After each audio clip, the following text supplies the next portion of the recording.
this, and then I know I have councilors looking to speak to the motion.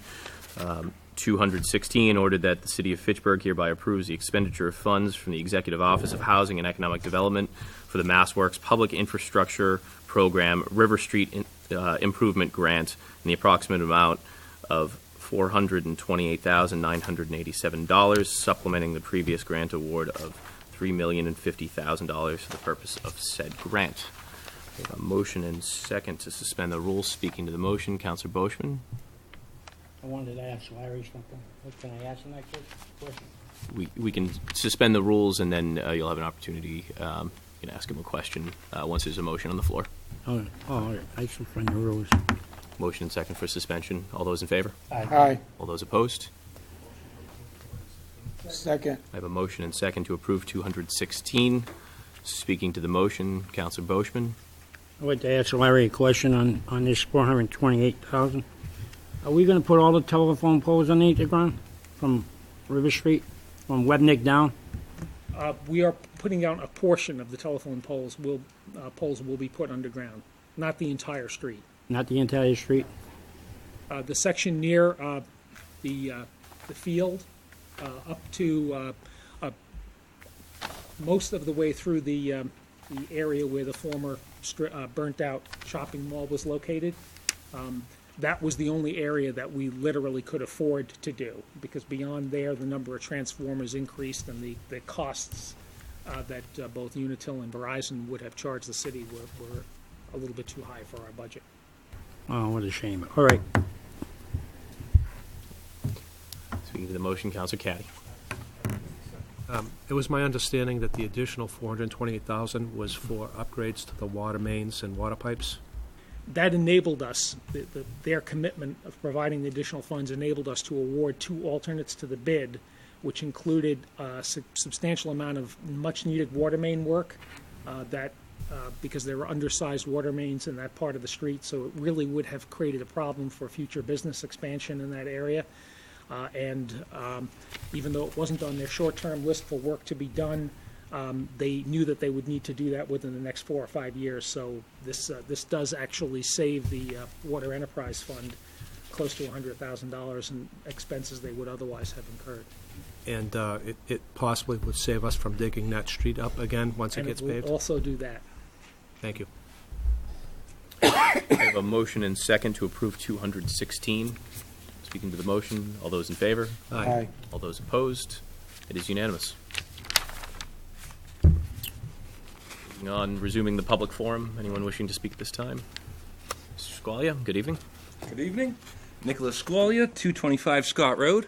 And I would like to speak on petition 206-16, which is a petition to have the taxpayers of Fitchburg, Massachusetts, to pay for city councilors' health care benefits, 75% thereof, which could come to the tune of roughly $220,000 a year if all city councilors and their families were to participate.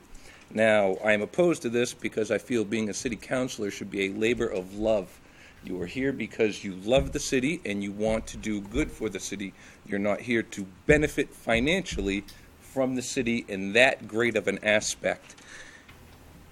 When you look at this city, there are people who work hard. And these people are working hard to pay their bills, to pay Unitil, and all of these other things, rising water costs and everything else in the city. And here we want to add the potential for $220,000 on top of the already large amount of health care benefit liabilities that we already cannot afford. We want to add more to and have the taxpayers pay that to people who, from what I understand, at best, are less than part-time employees. And I feel this is fundamentally wrong to push this cost onto the taxpayers, and I hope that everyone else feels the same way as well, and I hope the people at home feel the same way as well. I've heard the argument that city councilors in Leominster can participate in the health insurance benefits program over there, and I still feel it's wrong. And I feel if anybody here thinks that they should be able to participate in that, I would ask them to go to Leominster and be a city councilor there. Thank you very much. God bless Fitchburg, Massachusetts. Anyone else wishing to speak at this time? Hearing none, we'll move on to the agenda. Appointments, special presentation, Sharon Bernard, Library Director, and Ken Goyette, OPM Colliers International, and Chris Bleason, Tape Associates? Tape.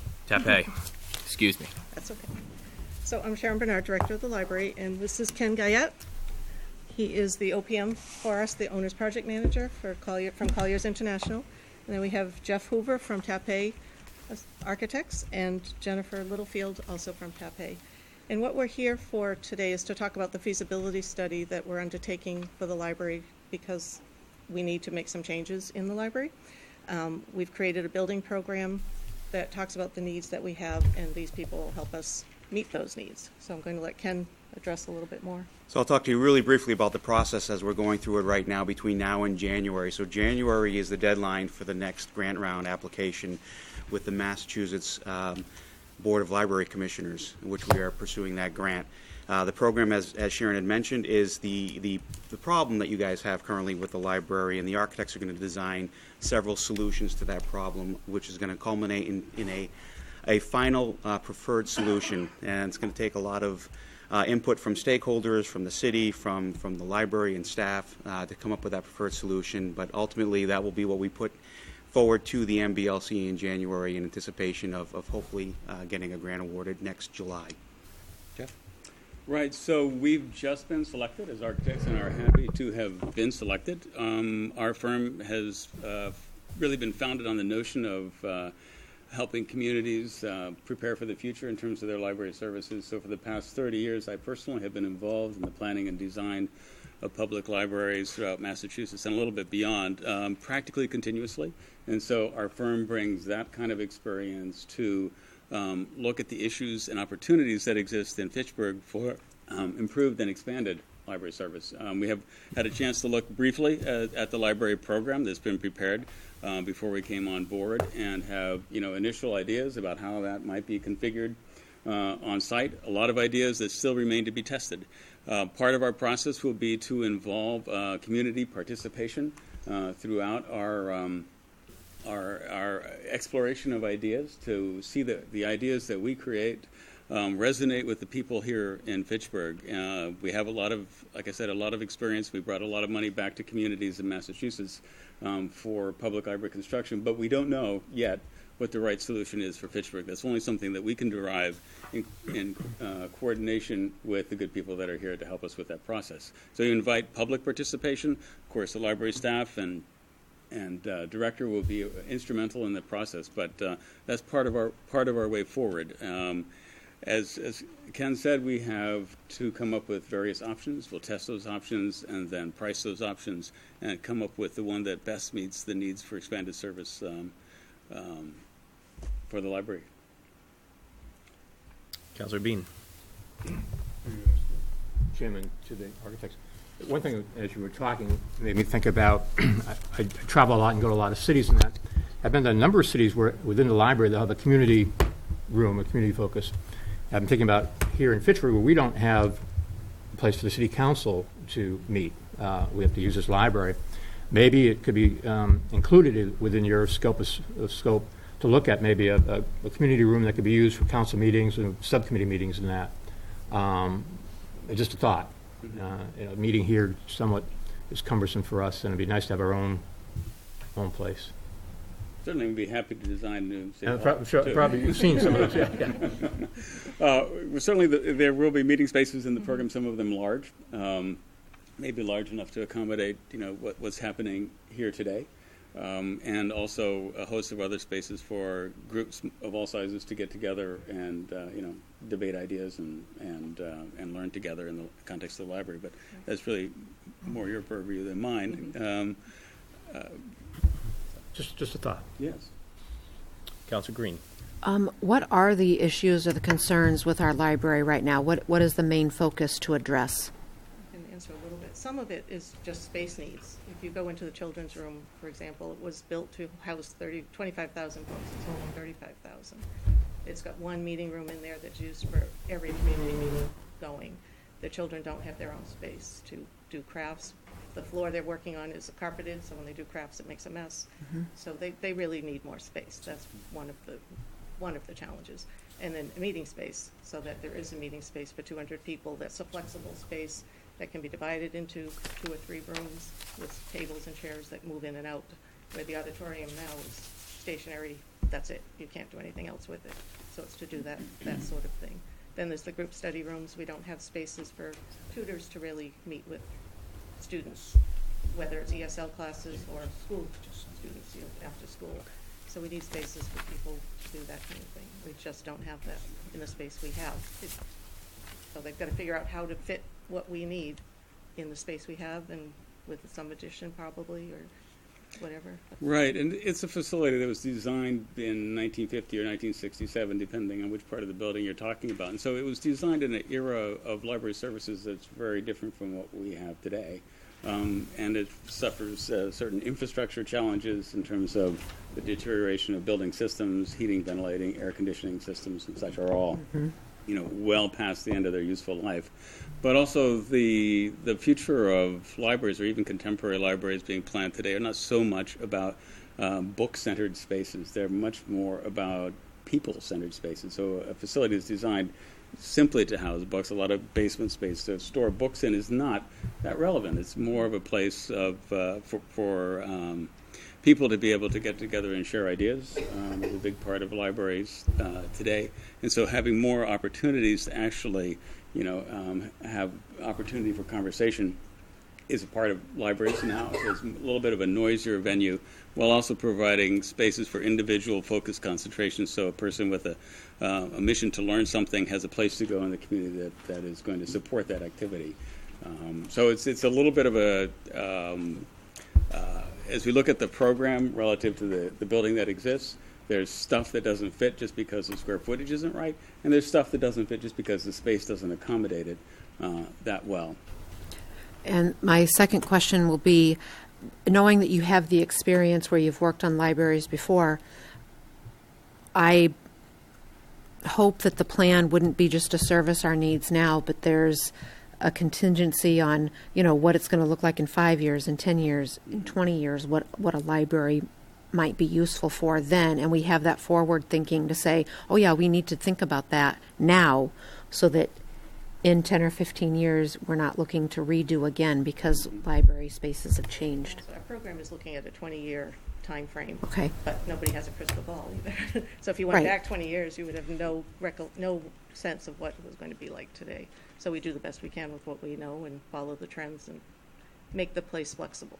So there aren't a lot of stationary walls that can be moved, or bookcases on casters so they can be moved out of the way or put in a different place. So Right. things like No, that. thank you. I think that you're doing a wonderful job there, and I look forward to seeing the progress of our new library space. Thank you. So the time frame for this is what exactly? So when does your firm anticipate having a draft of designs or a design of choice that would accommodate the needs of the Fitchburg Public Library? What's the time frame? Right. The design of choice should emerge about the beginning to middle of October, after a process of trying options and exploring different ideas. The MBLC has a letter of intent that's due on October 7th. They would like it if communities had their design pretty much together by then. There's still opportunity to develop it, but they really want to have the period after that be spent on preparing the grant application, which is due, the second week of January. January 27th. January 27th. Yeah. So there's sort of two critical milestones in the process: getting to the point where we have a design in hand, and then developing the grant application in a way that identifies the strengths of that design and satisfies the building program in a way that the MBLC is comfortable. The MBLC grant reviewers are comfortable with what we're proposing as satisfying the program and being the kind of facility that projects at least a 20-year horizon in terms of library services. So it's a kind of a lot to accomplish in a little bit of time, but we've done a number of these, more than a dozen grant applications such as this in the past several years. So we're sort of primed for the challenge, I think. Now, the grant process, and I'm asking this because I foresee a substantial investment in this building. How much does the MBLC, let's say we apply for the grant, we get the grant approved. Do we have any idea about incremental funding? Is it all one component, or are there milestones? And is the funding going to cover 100% of the project or 90% with the city match? So do we know that right now, how they do things up there with regard to funding splits between cities and the state? Right. Their formula is established already, and typically it results in, I'll say, about 45% of Max. project Yep. costs. Eligible Project costs covered, and there's some things that aren't eligible, like loose furnishings and paving the parking lot aren't eligible costs, for instance. But a lot of things are, including, the project costs, not just construction costs. So fees as well as bricks and mortar are covered in that. So it's a kind of a remarkable program that most other states don't have in the country. It's, I would say, a pioneering program in terms of its support for public library construction. So round numbers, about 45%. 45%. So if the project were 10 million, they would cover as much as 4.5, and the city would have to pick up the rest. Correct. Now, I am assuming that, given our strenuous bonding capacity, that, well, first let me ask this. I know it's preliminary, but what do we anticipate this entire thing is going to cost us? Ballpark. I know you can't, I'm not going to hold you to it, but you must have some idea about whether this is going to be a $5 million project or a $15, $20 million project. I mean, do we have any idea of a range, maybe? I'm asking because we have very limited bonding capacity right now. We actually have very little. We won't have enough bonding capacity until 2019. And based on the information we provided a few months ago, that capacity is only $23 million. And we have a laundry list of projects that require capital needs in this city. So I am trying to get an understanding early on in the process of what the city's contribution to this project will be after the grant is approved with the 45%. So we can, and hopefully the finance team can prepare the fact that if we do get this grant, I would assume that the city then ties their hands on the 55%. We can't, if we take the state's money, we have to go forward with the project. So, and I'm not insinuating I'm against doing this, I'm just saying we need to be aware up front what this is going to cost us, and I'm sure you'll have better information about that when the grant is actually submitted and hopefully approved. But that will then set in stone the city's requirement that we will then have to factor into when the bonding capacity gets released. So do we have any idea what this might cost at all? Not yet. Not yet, okay. All we've done is gone out and look at the building so far, so we haven't really had a... So will you all be presenting this council with the findings, the design, and the cost estimates, basically at the time when you submit the grant? Actually, Correct. the council, the city is the one who submits the grant. Right. It's not the library. That's right, So- we would have so to we have a vote in come that, to yeah, it. okay. Okay, But just to clarify with timing, so the grant is due in January. They make their decision in July. And at that point, they fund 5 or 6 projects. They'll probably have 30 people apply. So they'll fund 5 or 6 in July, and the rest will get put on a wait list. Those that are funded at that point have until January of 2018 to get their funding in order, so you know where it's coming from. They pay out the money, I think, in 3 or 4... Three disbursements. 3 disbursements over the course of the project from the MBLC. They don't give you $10 million up front. They do it in pieces as things progress. so when we get that package, that'll be one of the main points that I'll be looking at Right. before I vote yes or no on this is, first of all, what is the cost? Yeah. If we were to succeed in the grant application, how much does that cover? 45%. So what is the 55% cost of the city? And I know we'll be looking to our auditor, our treasurer, our assessor to tell us, what does that mean if we go out to bond for this project? How much more will that add on our principal and interest payments on our current debt structure? And how will that impact 2019 when the rest of our capacity frees up with the fire station and the high school? Because there's a lot of projects on the plate, including this one. It'd be very important, actually, it would be essential, critical for me in supporting this, to know those financial figures and the city's ability to absorb it, given the strain we're under with everything else. And So, the trustees will be doing some fundraising as well. Okay. So Thank you. we'll take care of some. Councilor Joseph. just for clarification, does this include heating systems and other facility needs that you have? Roofs? Whatever So- needs doing. Whatever needs to be done. Facilities, but I can, not like equipment, like computer equipment and things like that, but, okay. So I'm just trying to figure out the scope of it and the things that the library is in the most need of, which is air conditioning, heat, and all that stuff, along with the other things that we need, is incorporated. Okay, thank you. We currently have the FRA has a parking lot immediately adjacent to the library, essentially by the youth library entrance there. I'd be curious to see, is this factored into planning? Or is the FRA a partner in this study and taking a look at how they may be able to assist us in terms of land requirements? If we can get a long-term lease with them, a 99-year lease, then we can use it as we will, I believe. So we are in discussion with them. I mean, discussion or active negotiation? I mean, do we feel like talks are progressing? Yes, point? I would say yes. Excellent. Thank you. Any further questions from councilors? Thank you very much. It's been Thank you very very helpful. much. Now move on to reports from the Appointments Committee. Councilor Clark. Thank you, Mr. President. The Appointments Committee met earlier this evening. There were 2 items on the agenda. The first item was a reappointment. The first one was a new appointment for election workers. This is for the period from September 1st, 2016 through August 31st, 2017, and that was passed unanimously by our committee. We had one other note on the agenda as well, and that had to do with a reappointment of the Airport Commission. Richard Liberatore was the person getting the reappointment there. That was also passed unanimously by the committee. Motion to accept the Appointments Committee report. Second. Motion and second to accept the Appointments Committee report. Speaking to the motion, all those in favor? Aye. All those opposed? It's unanimous. The motion carries. Next, we'll hear a report from the Committee on Records. Councilor Green. Yes, I'd like to report that the minutes are in order. Move the Committee on Records report be accepted. I have a motion and second to accept the Committee on Records report. Speaking to the motion, all those in favor? Aye. All those opposed? It's unanimous. The motion carries.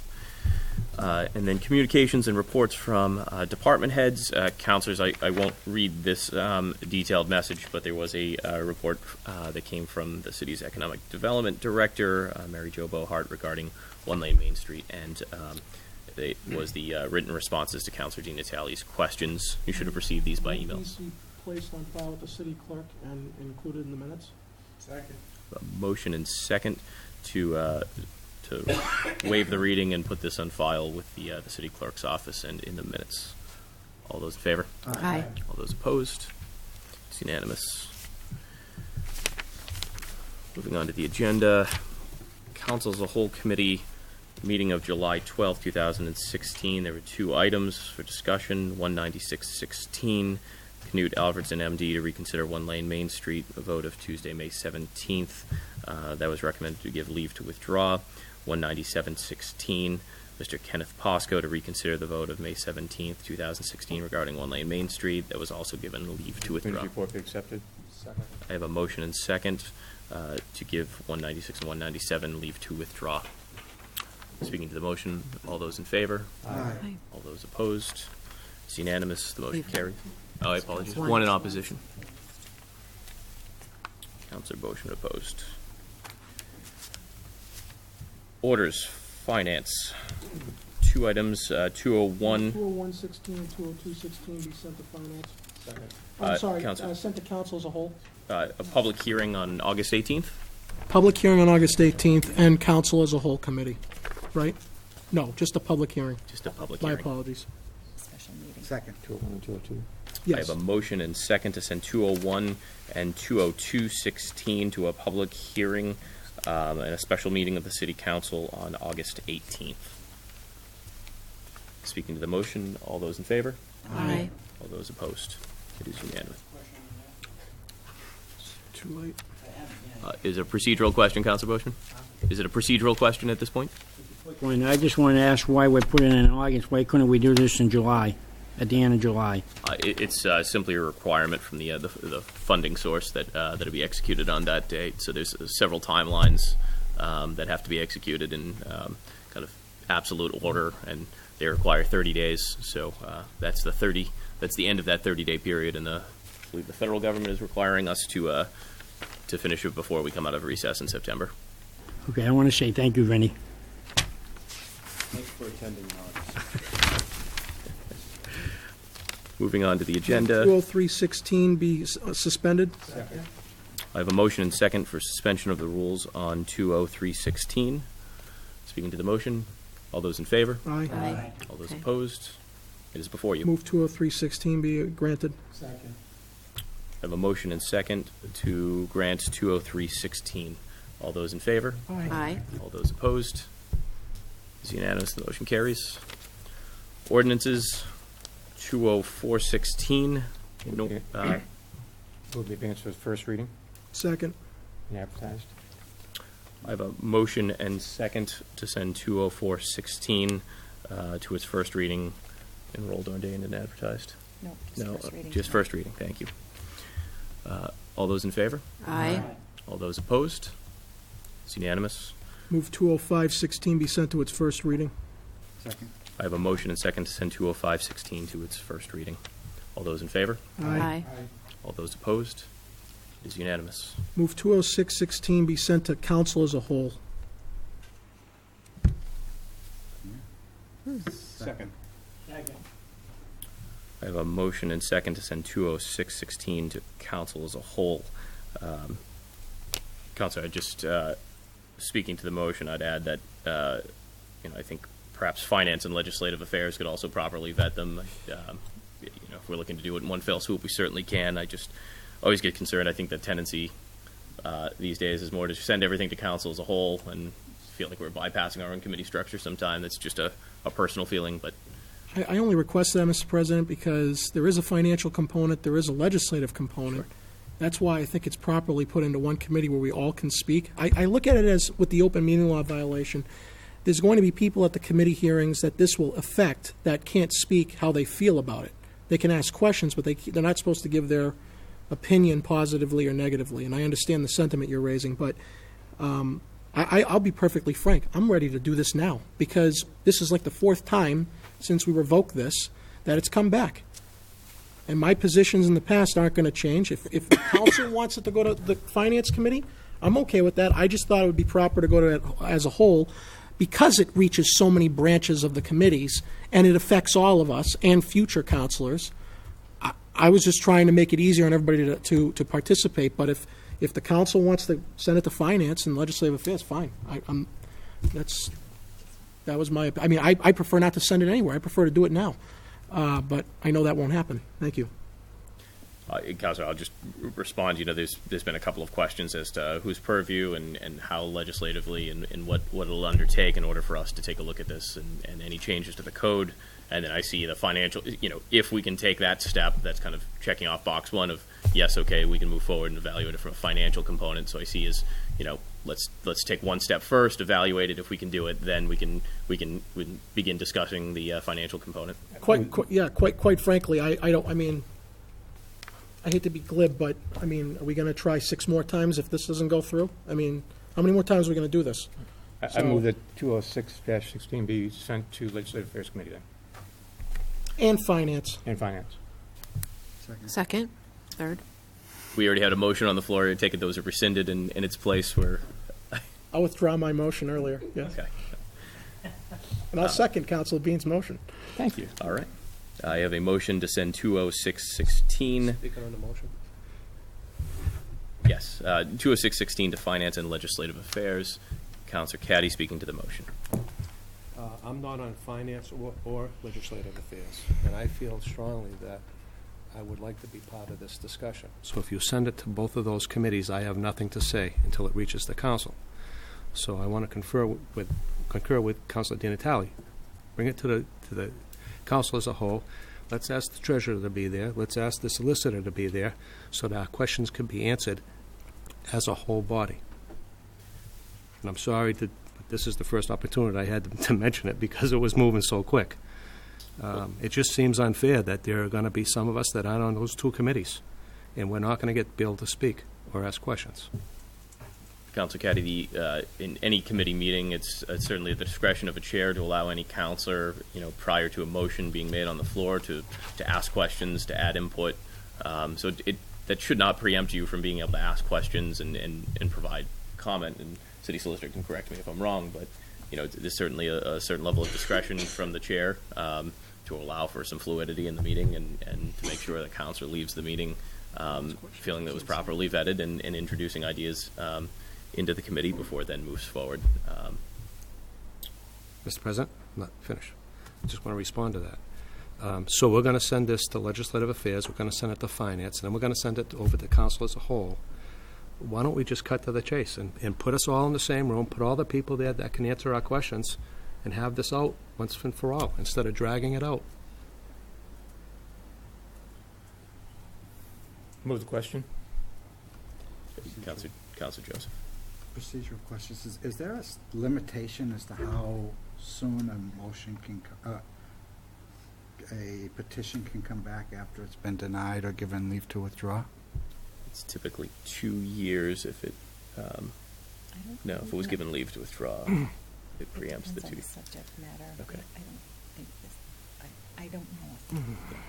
My understanding, unless the petition is denied, it can continue to come forward. If it's if it is denied, then it requires 2 years period between coming back. Is that correct? Can we go back and find out if this was denied or given leave to withdraw? Because I think we voted on it to be approved or not approved.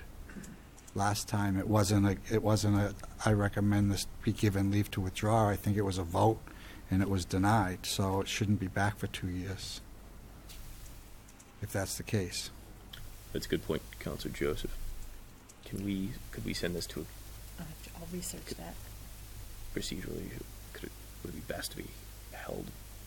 Well, no, it still needs to be sent to a committee. Table it until I can do the research. Option 3, councilors, we could table this this evening until we determine whether or not it was given leave to withdraw or simply failed to acquire the necessary votes. The point of, we have a motion before us. I mean, either at least either vote or not vote. I mean, we're going to come up with 4 or 5 options. I'm just saying we have one option that has a first and a second on it. If it fails, then do it again. But Councilor, I'd certainly, we have a motion. We can certainly send this to a committee, and then if in the research over the next several weeks we won't hold any of these committee meetings before then, we'll have an opportunity to do the research and recommend to the committee before deliberation even occurs whether or not this has come before us. Councilor Di Natale. I will be voting against the motion to send it to those committees because I would prefer to deny it tonight. Thank you. I have a motion and second to send 20616 to Finance and Legislative Affairs. Speaking to the motion, all those in favor? Aye. All those opposed? 3 in opposition. Councilor Caddy, Di Natale, and Joseph. Petitions 20... Move 20716 and 20716 be sent to Legislative Affairs and 20816 be sent to Public Safety. Do I have a second? Second. I have a motion and second to send 20716 to the Legislative Affairs and 20816 to Public Safety. All those in favor? Aye. All those opposed? It's unanimous. Motion carries. Motion to adjourn? Second.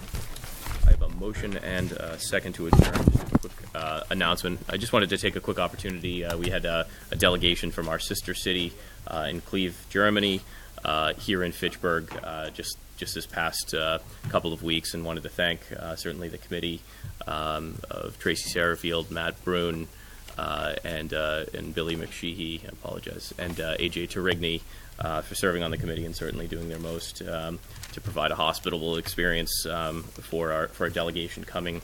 There were certainly a number of people that made the experience a special one for our sister city, and just our appreciation to those who spent countless hours preparing for them to come, and those who took them and toured them through the city, and certainly the mayor and the university for giving them ample time and and in hospitality as well.